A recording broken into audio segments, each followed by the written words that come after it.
Welcome back to my vlog channel Preeti Pratibha vlogs. तो ये मेरा व्लॉग चैनल है। अगर आपने सब्सक्राइब नहीं किया है तो कर लीजिए, क्योंकि यहाँ पे मैं कोई अपने फैमिली व्लॉग्स नहीं शेयर करती हूँ, ना ही पर्सनल लाइफ शेयर करती हूँ। यहाँ पर भी कुछ ना कुछ इन्फॉर्मेटिव ही कोशिश होती है कि मेरी शेयर करूँ। अभी जो मैं अपनी प्रेगनेंसी के बारे में शेयर कर रही हूँ, आगे चल के आफ्टर डिलीवरी कैसे केयर करनी है वो शेयर करूँगी, बेबी की केयर कैसे करनी है, छोटी बड़ी सारी बातें डेली रूटीन के आपके साथ शेयर करूँगी। तो आप इस चैनल को सब्सक्राइब नहीं किया तो कर लीजिए, आगे आपको बहुत सारे इन्फॉर्मेटिव वीडियोस यहाँ पर भी देखने को मिलेंगे। तो फिलहाल आज के इस वीडियो में मैं शेयर करने जा रही हूँ कि मेरा लास्ट अल्ट्रासाउंड हो चुका है, कब है मेरी डिलीवरी डेट, क्या क्या तैयारी की है, क्या क्या बची है करने को। और क्योंकि मैं थोड़ी सी नर्वस भी हूँ, ऐसा नहीं है कि ये फर्स्ट डिलीवरी है मेरी, ये सेकेंड है। फर्स्ट बेबी ऑलरेडी मेरा 4.5 साल का है, तो ये सेकंड है। लेकिन कुछ चीज़ें हैं जिसको सोच सोच के बार बार नर्वसनेस हो रही है, तो मुझे लगा चलिए अपने व्यूअर्स के साथ शेयर करते हैं। और बहुत सारे लोग पूछे थे मैम आपको कौन सा मंथ है, कब है आपकी ड्यू डेट, सब कुछ आज के इस वीडियो में मैं आपको बताने जा रही हूँ। बस हमारे साथ इस ब्लॉग में बने रहिएगा, चैनल को सब्सक्राइब और वीडियो को लाइक ज़रूर करिएगा। तो अभी मेरा फ़िलहाल फर्स्ट अल्ट्रासाउंड हो चुका है, अभी मेरा लास्ट अल्ट्रासाउंड हो चुका है। कितने अल्ट्रासाउंड हुए हैं इससे पहले पूरी प्रेगनेंसी में, कौन इम्पॉर्टेंट थे, कौन आपको बिल्कुल भी इग्नोर नहीं करने चाहिए, सब कुछ मैंने इससे पहले वाले ब्लॉग में शेयर किया था कि कितने इंपॉर्टेंट अल्ट्रासाउंड और टेस्ट होते हैं, किस किस वीक में होते हैं, किस किस मंथ में होते हैं प्रेगनेंसी के। प्रेग्नेंट है तो वो वीडियो ज़रूर देख लीजिएगा, इसी चैनल पे मिल जाएगा आपको, तो वो बहुत इंपॉर्टेंट वीडियो है। तो अभी मेरा लास्ट अल्ट्रासाउंड हुआ है, जो कि कुछ दिन पहले, अभी मैंने कब कराया, 20 तारीख को। हाँ, अभी मैंने 3-4 दिन पहले ही कराया है।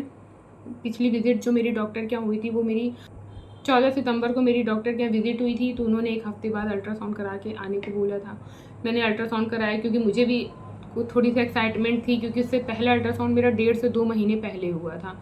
तो मुझे भी थोड़ी एक्साइटमेंट थी कि मैं जल्दी से अपनी बेबी को अल्ट्रासाउंड में देखूँ कितना वजन हुआ है, एमनियोटिक फ्लूइड कितना है, कोई गले में लाल तो नहीं फंसी हुई है, क्योंकि ये सब अल्ट्रासाउंड से ही पता चल पाता है।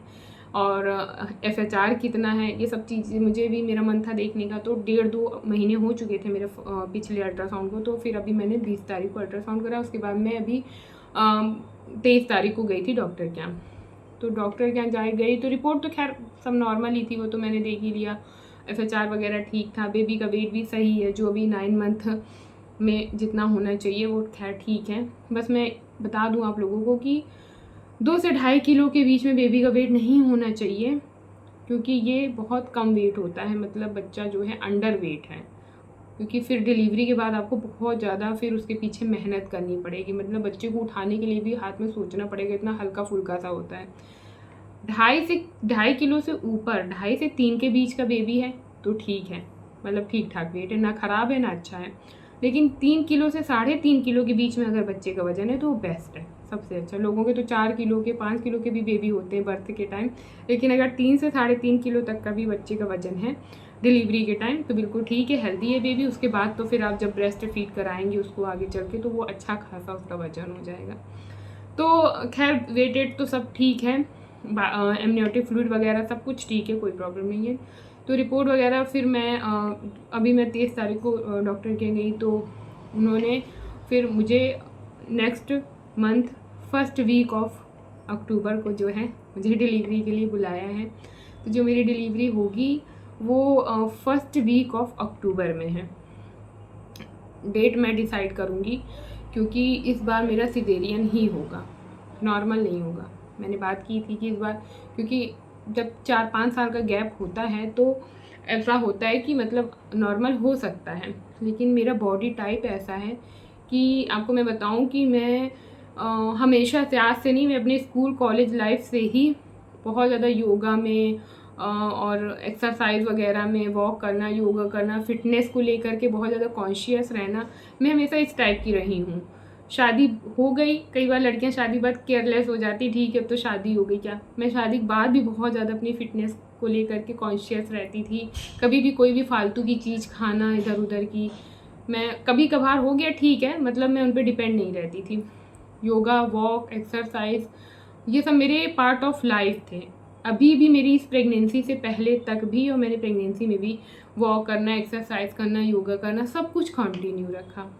फिर भी मेरा बॉडी टाइप ऐसा है कि मेरी नॉर्मल डिलीवरी नहीं हो सकती। मेरी फ़र्स्ट प्रेगनेंसी जब थी तो ऐसा कुछ भी नहीं था जो मैंने अपनी फ़र्स्ट प्रेगनेंसी में डिलीवरी के लिए छोड़ा हो 9 मंथ, ऐसा कुछ भी नहीं था। लोगों के चलते फिरते डिलीवरी हो जाती, मतलब वो इतने ज़्यादा एक्टिव भी नहीं होते हैं, बस वो अपने घर के ही काम कर लेते हैं, उतने में ही उनका सफिशिएंट हो जाता है, टाइम हुआ नहीं पूरा उनकी डिलीवरी हो जाती है। मेरे साथ ऐसा नहीं है। मेरे साथ मैंने अपने घर के काम तो जो होते हैं वो तो करती थी, सीढ़ियाँ चढ़ना उतरना दिन में 4 बार 5 बार। मेरी फ़र्स्ट प्रेगनेंसी में सेकंड फ्लोर पे, मेरी फ़र्स्ट प्रेगनेंसी तब मैं सेकंड फ्लोर पे रहती थी, तो मार्केट जाना आना, छत पे जाना आना, वॉक करना, मैं इतना सीढ़ियाँ चढ़ती उतरती थी। उसके बाद भी 1 घंटे डेली वॉक करना, योगा करना। लास्ट के मंथ में कैस्टर ऑयल वगैरह सब पिया तो भी नहीं आया लेबर पेन। उसके बाद लेबर इंड्यूस कराया, इंजेक्शन लगवा करके आर्टिफिशियल पेन करवाया, वो भी 8 घंटे बर्दाश्त किया। लेकिन जब आंखें बंद होने की सिचुएशन आ गई तो अपने बच्चे के बारे में सोच के कि मेरी आंखें बंद हो गई तो बच्चे का क्या होगा, वो कैसे बाहर आएगा, ये सोच के फिर मैंने कहा कि ठीक है चलो सिजेरियन कर दो मेरा। तो मैंने सिजेरियन कराया। अब जब 4.5 साल हो गए हैं मेरी फ़र्स्ट प्रेगनेंसी को, फिर मैंने मन बनाया कि शायद इस बार का सफ़र काफ़ी कुछ आप लोगों ने देखा। मैंने सब कुछ तो नहीं शेयर किया क्योंकि ज़्यादातर मेरे वीडियोस इसी टाइप के होते हैं। अब डेली लाइफ दिखाना, वो सब करना, वो मोबाइल लेके घूमना, कैमरा हर टाइम ऑन करना, वो हो नहीं पाता पॉसिबल। लेकिन फिर भी काफ़ी कुछ आप लोग देखते चले आ रहे हैं मेरी जर्नी में। मैंने इस काफ़ी सारे शॉर्ट्स वगैरह हैं जो मैंने अपने इस व्लॉग चैनल पे शेयर भी किए हैं। पूरे टाइम में एक्टिव रही हूँ, अभी भी सब कुछ वैसे ही था जैसे कि फ़र्स्ट प्रेगनेंसी में था। इसके बावजूद मैंने डॉक्टर से बात की कि इस बार चांस हो सकता है कि मेरी नॉर्मल हो जाए, क्योंकि ऑलरेडी 4.5 साल हो चुके हैं। जब तक डिलीवरी होगी 2-3 महीने कम, मेरा बेबी 5 साल का हो जाएगा। तो डॉक्टर का कहना है कि आप अगर रिस्क लेने को तैयार हो तो आप करा लो, वेट करो, क्योंकि टाँके लगने के बाद अगर आप नॉर्मल करा रहे हो तो थोड़ा सा वो रिस्क में आ जाता है कि एक सिजेरियन, ऐसा नहीं कि सिजेरियन के बाद नॉर्मल होती नहीं है, बहुत लोगों की होती है। मैंने खुद अपने रिलेटिव्स में कुछ लोगों का देखा है, सुना है, तो होती है। लेकिन उन्होंने कहा कि अगर आप रिस्क लेने को तैयार हो तो करा लो, कोई प्रॉब्लम नहीं है। अब रिस्क का क्या, रिस्क की बात नहीं है, लेकिन मेरे घर वाले इस चीज़ के लिए तैयार नहीं है। उन्होंने कहा है कि उनका कहना है कि जब एक हो चुका है सिजेरियन, ठीक है तुम ठीक हो, कोई प्रॉब्लम नहीं हुई है, तो क्यों अब रिस्क ले रही हो दोबारा, नॉर्मल करा लो। नॉर्मल नहीं हो सकता तो इट्स ओके, सिजेरियन करा लो। और डॉक्टर का कहना है कि आप हिस्ट्री क्यों रिपीट करो, जब फर्स्ट टाइम में इतना सब करने के बाद, इतना सब ट्राई करने के बाद, सारी कोशिशें करने के बाद आपका नॉर्मल नहीं हुआ, तो आपका बॉडी टाइप वैसा है ही नहीं कि आपका की नॉर्मल डिलीवरी हो सके। तो मुझे भी डॉक्टर की बात लगी कि चलो ठीक है, बात है बॉडी टाइप की। किसी का जो है बच्चेदानी का मुंह घर में दर्द होते होते खुल जाता है कि डॉक्टर गए और डॉक्टर के यहाँ पहुँचे, बस उनकी डिलीवरी हो गई। और वहीं कुछ लोगों को 12, 14, 18 घंटे दर्द सहना पड़ता है, और वहीं कुछ लोगों को दर्द सहने के बाद भी उनका सर्विक्स, मेरा सर्विक्स से डायलेट नहीं होता 10 सेंटीमीटर तक। फर्स्ट प्रेगनेंसी में यही हुआ था। तो फिर मैंने कहा चलो ठीक है सिजेरियन का, तो मेरा सिजेरियन ही होगा, नॉर्मल नहीं हो पाएगा। और वो भी होगा फर्स्ट वीक ऑफ अक्टूबर में। तो ऑफकोर्स आप लोगों के साथ शेयर करूँगी, थोड़ा सा देर से ही हो पाएगा शेयर, क्योंकि मेरे पूरे ख़ानदान में एक मैं ही अकेली यूट्यूबर हूँ। तो वीडियो बनाना, एडिट करना, अपलोड करना, ये सारे काम जो हैं, टाइटल लिखना, डिस्क्रिप्शन लिखना, ये सब और किसी को पता नहीं है और आता भी नहीं है। तो शूट करने को तो कोई भी कर देगा, लेकिन वीडियो को एडिट कैसे करना है, कैसे अपलोड करना है, ये सब किसी को नहीं पता है। तो ये सब मैं ही करूँगी। तो थोड़ा सा हो सकता है 1-2 दिन 3 दिन का लेट हो जाए डिलीवरी के बाद, जब तक मैं वीडियो शेयर करूँ। तो सिजेरियन होगा और डिलीवरी फर्स्ट वीक में होगी। और अभी हॉस्पिटल बैग मेरा तैयार होना है, अभी हुआ नहीं है, तो उसका वीडियो भी मैं best care of pregnancy channel पर शेयर करूँगी, क्योंकि वहाँ पे हमारे व्यूअर्स ज़्यादा हैं, 1 लाख से ज़्यादा व्यूअर्स हैं वहाँ पर, और काफ़ी सारे लोग उसमें से प्रेग्नेंट भी हैं, तो उनकी भी हेल्प होगी। तो वो वाला वीडियो आप ज़रूर देखिएगा। तो वो वाला वीडियो मैं उसी चैनल पर शेयर करूँगी। बाकी अभी तो ठीक है, सब टचवुड, सब कुछ सही चल रहा है। अभी मैं बैठी हूँ, आप लोगों से बातें ही कर रही हूँ, और ज़्यादा टाइम भी नहीं बचा है।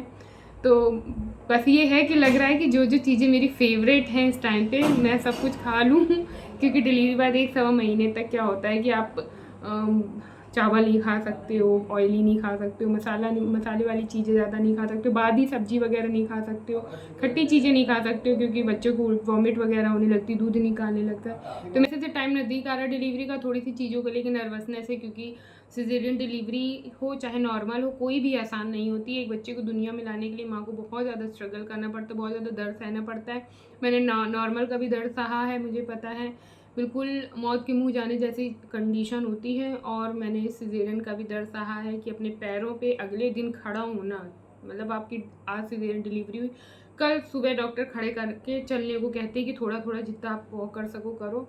वो अपने पैरों पे खड़ा होना इतना मुश्किल होता है, उससे ज़्यादा सिचुएशन क्रिटिकल होती है कि आप वॉशरूम जा रहे हो तो आप प्रॉपर, मतलब मैं अगर खुल के बहुत एकदम ओपन वर्ड्स में बताऊँ तो आप पॉटी करने के लिए नहीं बैठ सकते हो। अगर इंडियन सीट आपको दुर्भाग्यवश मिल गई है उस टाइम पर तो आप वो नहीं यूज़ कर सकते हो, बैठ नहीं सकते हो, इतना ज़्यादा टाँकों पे जोर पड़ता है, पेट पे जोर पड़ता है, उस समय पेन वाली सिचुएशन रहती है। तो यही सब सोच के थोड़ी सी नर्वसनेस हो रही क्योंकि ये सब मैं पीछे फेस करके आई हूँ। टाँकों में कभी भी दर्द होता है, पेट में क्योंकि डिलीवरी हो जाती है उसके बाद जो यूट्रस है वो फिर से सिकुड़ने लगता है वापस से, क्योंकि इतने 9 मंथ वो एक्सपेंड हो गया, अब धीरे धीरे अपने शेप में आना शुरू होता है, तो उसकी वजह से पेट में दर्द होना, कभी भी दर्द होने लगता है पेट में। और टाँकों का दर्द अलग होता है, बेबी को अलग से संभालना है, उसको टाइम टू टाइम फीड कराना है, कमर का दर्द अलग से होता है। तो बहुत सारी चीज़ें हैं जो डिलीवरी बाद फेस करनी पड़ती हैं, और भी बहुत सारी चीज़ें जो मैंने बताई नहीं हैं, बहुत सारी चीज़ें फेस करनी पड़ती हैं। तो ये सारी जो पुराना है ना वो सब मुझे फिर से रिकॉल हो रहा है, फिर से जो जो मैं फेस करके आई हूँ, लेकिन इट्स ओके। एक चीज़ को और ज़्यादा लेके मैं बहुत ज़्यादा इस समय क्या बताऊँ अपने खाने पीने को लेकर के, क्योंकि मुझे ये भी याद आ रहा है कि डिलीवरी के बाद 1 सवा महीने तक बहुत ज़्यादा ऑयली स्पाइसी और खट्टी चीज़ें नहीं खाना होता है। सिंपल सा फूड है, मूंग की दाल ले लो, रोटी ले लो, चावल वगैरह भी बहुत टाइम तक नहीं लेना होता क्योंकि फिर बॉडी में बहुत दोष बढ़ने लगता है, मोटापा बढ़ने लगता है। तो रोटी है, दाल है, ज़्यादा दिन तक इसी पे डिपेंड रहना पड़ता है। तो अभी मैं क्या कर रही हूँ कि अभी थोड़ा सा जितना भी टाइम बचा हुआ है, मैं जितनी भी मेरे फेवरेट फूड हैं, बाहर की बात नहीं कर रही हूँ, घर के ही जो खाने की चीज़ें होती हैं, जितनी भी मेरी फेवरेट डिशेज़ हैं, मैं सब कुछ हर दिन नया नया ट्राई करके खा रही हूँ, क्योंकि मुझे भी मन में मलाल ना रह जाए कि अरे यार ये भी खा लिया होता, वो भी खा लिया होता। तो क्योंकि मुझे पता है 1 सवा महीने तक कई सारी ऐसी सब्जियां होती हैं जो बादी होती हैं, उसको खाने से बच्चा वॉमिट करने लगता है, दूध निकालने लगता है, बच्चे के पेट में गैस होने लगती है, दर्द होने लगता है। काफ़ी सारी चीज़ें हैं जो ब्रेस्ट फीड मदर को बहुत ज़्यादा करीब 6-7 महीने तक ध्यान रखनी पड़ती है डिलीवरी के बाद, और 1 सवा महीने तक तो बहुत ही ज़्यादा केयरफुल रहना पड़ता है। तो जितनी भी मेरी फेवरेट डिश है, मैं सोच के सब कुछ इस टाइम पे लगी हुई हूँ। डेली बनाना खाना वही मेरा भी चल रहा है जब तक कि भी डिलीवरी का समय है। तो ये था ओवरऑल व्लॉग, जो कि अभी मैंने हम लोग बता दिया कि जो अल्ट्रासाउंड हो गया है, कब है डिलीवरी, नर्वसनेस है डिलीवरी को लेकर के क्योंकि सारी पुरानी चीज़ें याद आ रही हैं। डिलीवरी होनी है सिजेरियन, सो पता ही है मुझे, तो यही सारी चीज़ें हैं। मुझे लगा चलो आज व्यूअर्स के साथ अपने ज़रा दिल खोल के बातें करते हैं, फिर नेक्स्ट व्लॉग में देखेंगे कि क्या शेयर करना है। तो मुझे लगा चलो आज व्यूअर्स के साथ अपने थोड़ी सी दिल खोल के बातें करते हैं। आप लोग भी अपना एक्सपीरियंस शेयर कर सकते हैं, अगर आपका भी टाइम नज़दीक का है, डिलीवरी होने वाली है, तो आप लोग के मन में क्या उछल कूद चल रही है, क्या क्या सोच रहे हैं, सब कुछ आप कमेंट बॉक्स में हमारे साथ शेयर करिएगा। तो चलिए मिलेंगे किसी नए व्लॉग में, नई जानकारी देंगे आपको। तब तक के लिए स्वस्थ रहिए, व्यस्त रहिए, खुश रहिए। Bye bye.